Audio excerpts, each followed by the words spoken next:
দেখে নিয়েছিস তো কারা করেছে, বাকিটা আমার কিছু বলার দরকার নেই। ওটা এডিট করো, এডিট করো। ঠিক আছে, দরকার হলে ওখানে মিটিং ফিক্স করে আমি আসবো। আমারটা করো। দেখি সিপিএম এর বাচ্চাগুলো কত জোর আছে ওদের, আমি কোমরে আমি দেখতে চাই। ওই সিপিএম এর বাচ্চাদের কোমরের জোর কত আমি সেদিনকে এসে দেখতে চাই। থাকিস বেটা, এক বাপের ছেলে ওরা, থাকিস ওখানে। যতগুলো ওখানে ছিলি প্রস্তানে দেখেছিস, এক বাপের ছেলে ওরা, থাকিস।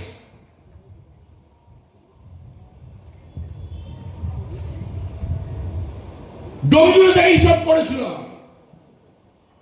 ডোমজুড়ের মাটিতে সিপিএম শুধু এইভাবে অন্যায় করেছে। আজও একটুখানি রস লেগে গেছে, রস কেটে উড়িয়ে দেবো একদম। জানো না তোমরা আমাদের কোনদিন কাউকে কিছু বলি না বলে তাই 5 মিনিট লাগবে হাওয়া করে দিতে, এটাও করে দিয়ে গেলাম। সিপিএম গুন্ডামি মাস্তানি এখানে 5 মিনিট লাগবে হাওয়া করে দিতে। তোদের পদ্ধতি ধরে বাড়ি থেকে কেউ এগিয়ে আসবে না ছেলেরা।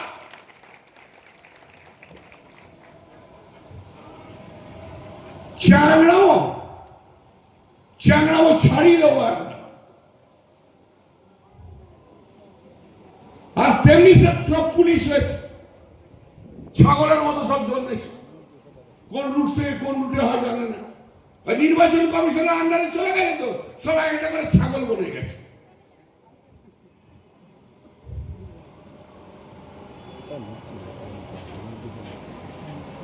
এই যে নির্বাচন আসছে, এই নির্বাচনে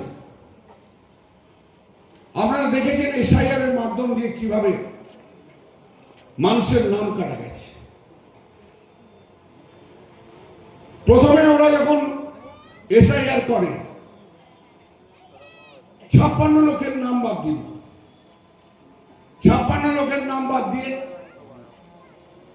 ওই কাঁথির সারটা আছে না, কাঁথির সারটা জানেন কে? কাঁথির সার জানেন তো? সেই কাঁথির সারটা বলে 2 কোটি লোকের নাম কাটা। মামলা শুরু হলো। সেই মামলা শুরু হওয়ার পর সুপ্রিম কোর্ট ওরা বলল 60 লক্ষ নাম এগেন্স্টে লজিক্যাল ডিসক্রিপেন্সি। লজিক্যাল ডিসক্রিপেন্সি বলে কিছু হয় না, লজিক্যাল ডিসক্রিপেন্সি কিছু হয় না। আন্ডার অ্যাডজুডিকেশন করলো।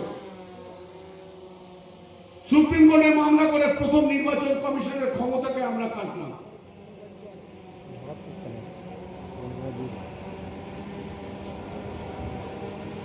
সুপ্রিম কোর্ট বলল হাইকোর্টের যারা আছে, এই ডিস্ট্রিক্ট জাজে যারা জজরা রয়েছে, সেই জজেরা ডিসাইড করবে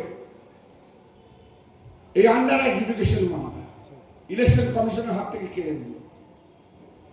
23 লক্ষ লোকের নাম নেমে এলো। 2 কোটি বলেছিল, 23 লক্ষে এলো। এবার 23 লক্ষ লোকের অ্যাপিল যে হবে, সেই অ্যাপিল সেটাও ইলেকশন কমিশনের হাতে রাখবে না।